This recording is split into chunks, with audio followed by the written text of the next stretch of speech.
In the dimly lit steel briefing room buried beneath Naval Amphibious Base Coronado, where the air always smelled faintly of gun oil, salt water, and the metallic tang of anticipation, Lieutenant Commander Rourke paced slowly with a clipboard in hand as 12 seasoned SEALs lounged around the table, trading jokes that bounced off the walls. But the joking shifted into subtle snickers and raised eyebrows the moment the door hissed open and she walked in.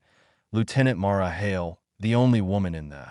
unit, the only female SEAL sniper the Navy had ever certified at Tier 1 level. Her uniform crisp, her jaw locked, and her eyes sharp in a way that suggested she had already memorized the terrain maps pinned to the projector before Rourke put them up. But as always, a few of the men couldn't resist muttering under their breath because no matter how many times Mara had proven herself, no matter how many long-range shots she'd taken across deserts, mountains, and hostile jungles, there were those who still thought it was funny to question her presence. And today was no different as Briggs whispered, "Great, the princess is here," prompting a quiet ripple of laughter. But Mara pretended not to hear because she had learned long ago that the only answer to doubt was results. And results were the one thing she always delivered, especially on missions like the one being briefed now. An extraction of an American intelligence asset trapped behind hostile lines in a mountainous region that locals called the Sleeping God Range, where a covert enemy cell had dug into a ridge line with 12 confirmed hostiles, heavily armed, disciplined, and positioned like chess pieces guarding a narrow valley, their firing lanes overlapping in a way that would shred any incoming rescue team. Unless, of course, someone could dismantle the entire Overwatch network from extreme distance. Someone like her. Someone who could breathe steady under pressure, calculate wind drift by feel, and make shots. That often left even veteran shooters questioning physics. And Rourke's eyes lingered on her longer than on the others as he said, "One shooter goes forward alone," prompting a wave of murmurs, some skeptical, some outright annoyed, until Briggs scoffed, "Yeah, sure, send her.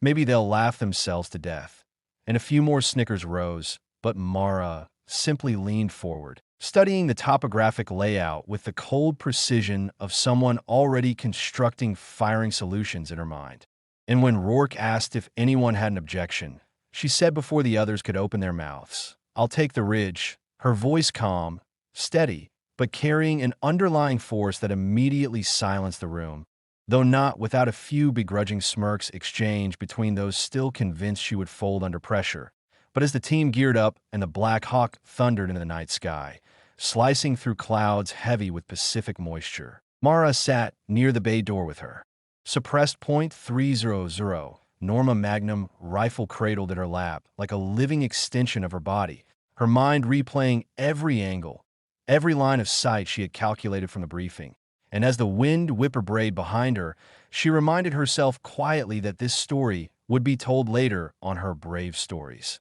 the YouTube channel that honored real courage, where people would be asked to subscribe and comment where they were watching from, though she doubted anyone would ever fully understand the weight of what she carried heading into missions like this. Because courage was easy to admire from afar, but brutally heavy to bear in the moment, especially when you stepped alone into darkness where 12 rifles were waiting to kill you. And as the helicopter dropped her at a rocky clearing 5 kilometers from the ridge, the night swallowed her instantly, her boots sinking softly into the cold earth, her senses sharpening to every rustle of wind and shifting of leaves, and she moved, like a shadow, silent, controlled, methodical, ascending the ridge's jagged terrain while enemy spotters unknowingly scanned right past her, their thermal scopes unable to catch the tiny insulated movements she executed with a precision born of thousands of hours of training. And when she reached the final slope overlooking the valley,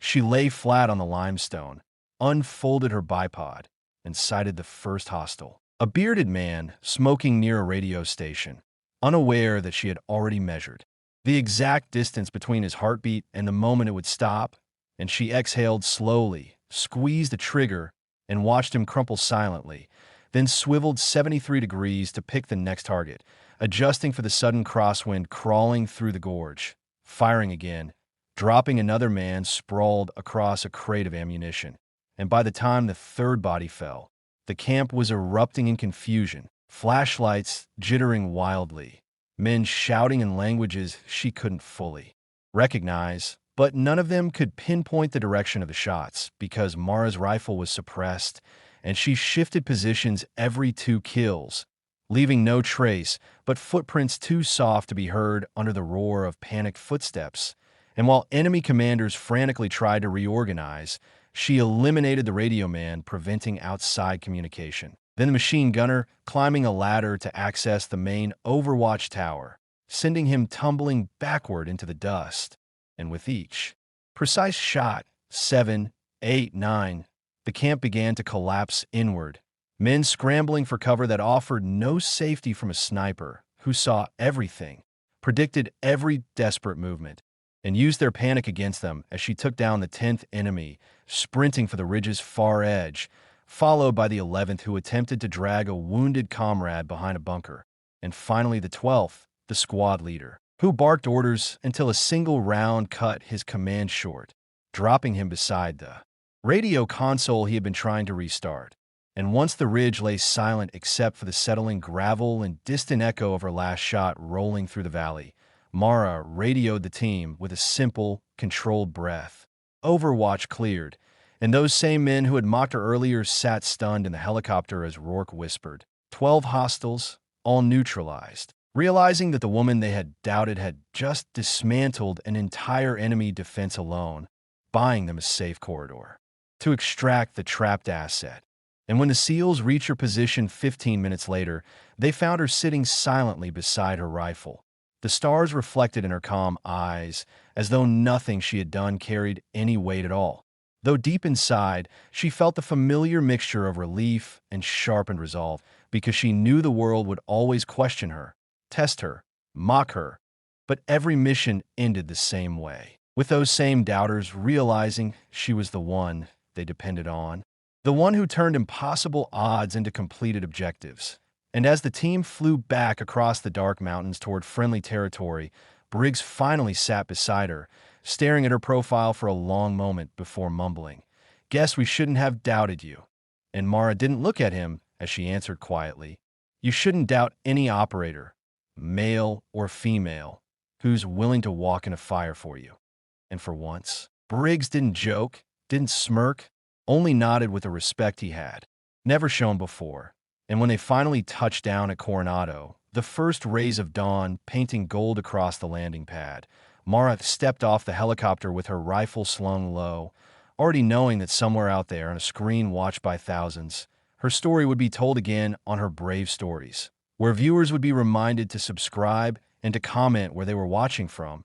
not because she wanted recognition, but because stories like hers reminded the world that bravery wasn't measured by gender, mockery, or expectation. It was measured by action, by the silent steps taken in the dark when no one was watching, and by the 12 hostiles who never saw her coming. And yet, even as the sunrise warmed the tarmac beneath her boots, Mara knew the mission wasn't truly over, because intel from the rescued asset, an analyst named Jarvis whose trembling hand still clutched a hard drive, revealed that the cell she had dismantled was only the outer shell of a much larger network operating deeper in the mountains, a network planning a high-casualty strike on Allied forces within 48 hours, which meant that her 12 perfect shots had bought time, but not safety. And as she walked toward the command building with Rourke beside her, he said quietly, "You're not done." And she simply nodded because she already felt it, the weight of another impossible task forming like storm clouds on the horizon.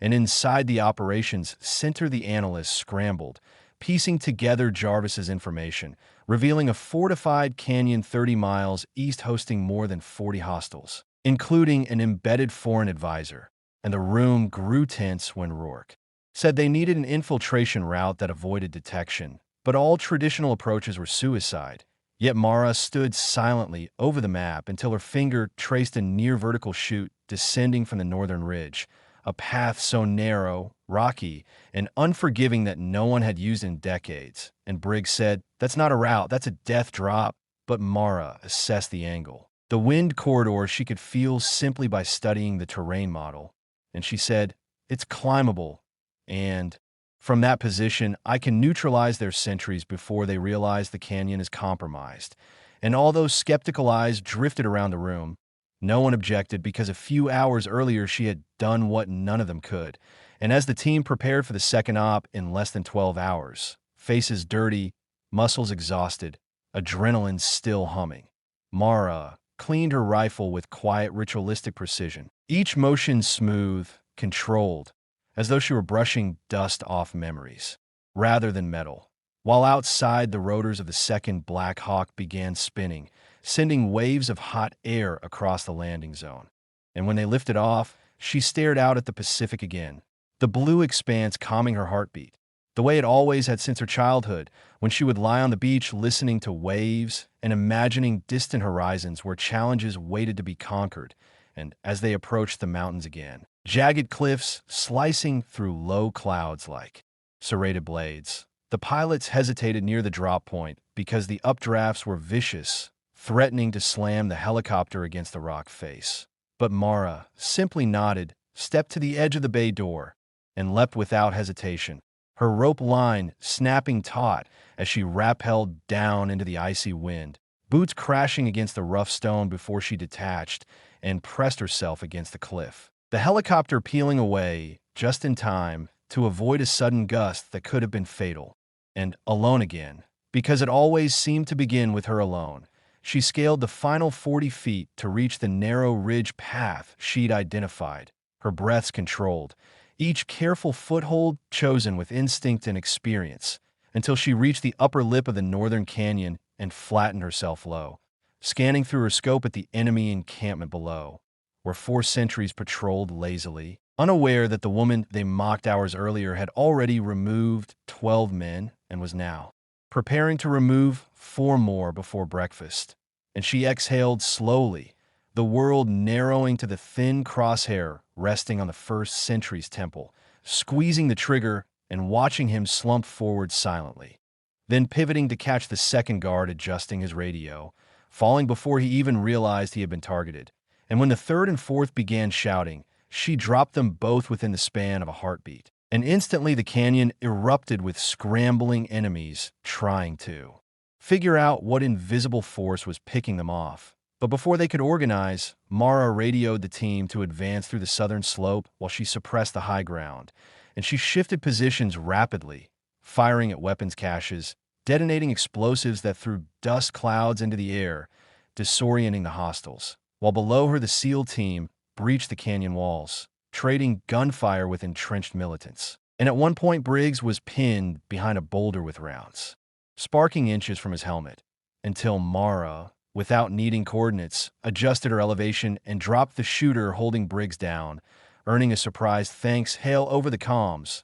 though she barely acknowledged it, too focused on eliminating threats, moving like a predator across the ridge, taking down fighters who thought the darkness of the caves would shelter them, unaware that she could read shadows like language, predict movement like mathematics, and, as the canyon fight intensified, Jarvis, the rescued analyst, radioed from the rear helicopter that the advisor had activated a fail-safe device buried deep in the valley, something with the destructive potential to collapse half the mountain and bury Allied forces stationed miles away. And Mara immediately scanned for the command tent where such a device would be triggered, spotting the advisor, a stern-faced man flanked by 2 heavily armed guards, making a desperate run toward an armored container, and she didn't hesitate, dialing her scope to maximum magnification, calculating the insane distance, wind turbulence, angle shift caused by heat rising from detonated ammo crates below,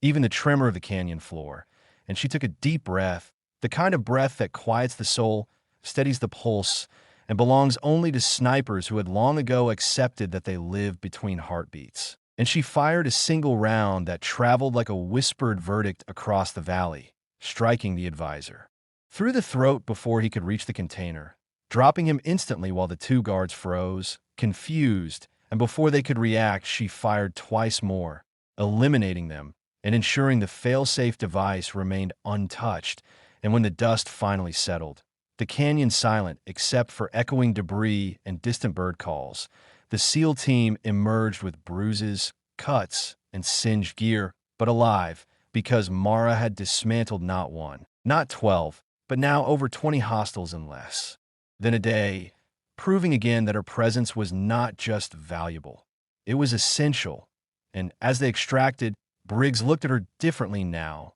not with mockery or disbelief, but with something close to awe, while Rourke simply nodded, as if confirming what he had always known,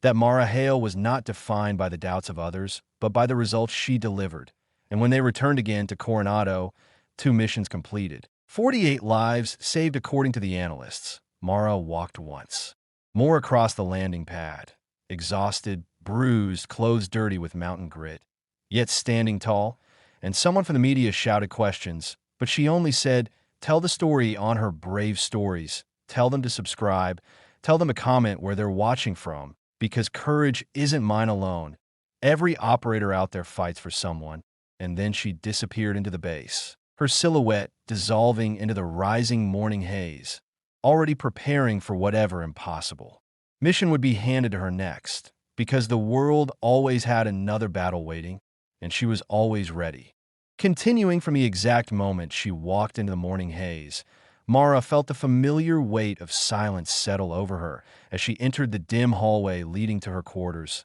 a silence that always came after missions. Victories, losses, near-death calculations compressed into seconds.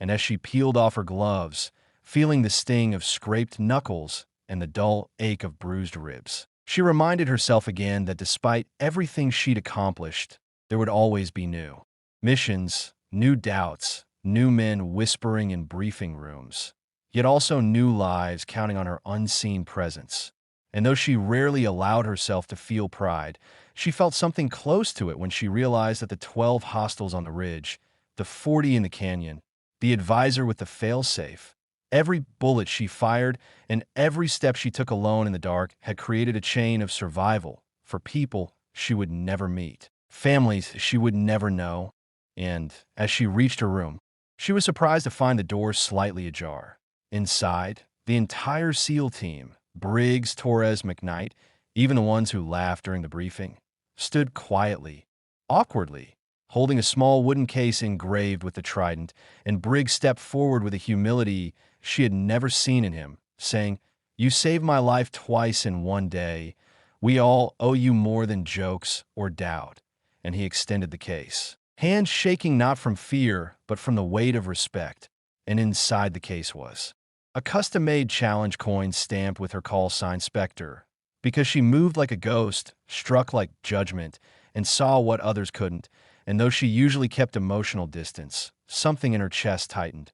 Not from weakness, but from the rare understanding that for the first time, the men around her didn't see her as the female SEAL sniper or the woman in the briefing room, but simply as an operator, an equal, the one who walked into fire so they could walk out alive. And she accepted the coin silently, not because she needed validation, but because she understood the significance of warriors acknowledging another warrior. And Rourke stepped forward last, placing a hand on her shoulder and saying, "You changed this team today. You changed what they believe is possible." And though she wanted to deny it, to say she had only done her job, she allowed herself, for once, to accept the truth behind his words. And after the team dispersed, leaving her alone in the quiet barracks, she sat on the edge of her bunk staring at the coin in her palm, thinking of the ridge, the canyon, the bullets she had sent into darkness, the doubt she had crushed with nothing but precision and calm. And she whispered softly, to no one and everyone, "This is why I fight," before placing the coin beside her rifle, the two symbols of who she was, a silent protector and a relentless force. And later that night, as the sun dipped beyond the horizon, painting the base in gold and shadow, the public affairs officer approached her with a camera and asked if she wanted to say anything for the official debrief video that would eventually circulate across training networks. And though she rarely spoke on record, she looked directly into the lens, remembering the laughter in the briefing room, the fear in the canyon, the respect earned through fire. And she said, "For anyone watching this on her brave stories, subscribe, learn, and tell me in the comments where you're watching from, because every story of courage starts somewhere, and sometimes it starts with someone nobody believes in." And when the camera clicked off, she turned away, disappearing again into the quiet corridors of the base. carrying with her the knowledge that she had not only completed the mission, but reshaped the beliefs of an entire team and the legend of the woman they once mocked, who eliminated 12 hostiles alone, dismantled a canyon full of militants, stopped a mountain leveling disaster, and saved countless lives, would echo far beyond briefing rooms, battlefields, and base walls, carried forward by every person who heard her story and realized that courage has no gender, no boundaries, no limits. And as the last light faded, Lieutenant Mara Hale, the Spectre, closed her eyes knowing this chapter was finished, the mission complete, the story told, and whatever challenge awaited beyond the next sunrise. She would meet it the same way she had met every impossible task before, silently, fearlessly, and with a precision that no mockery could ever break.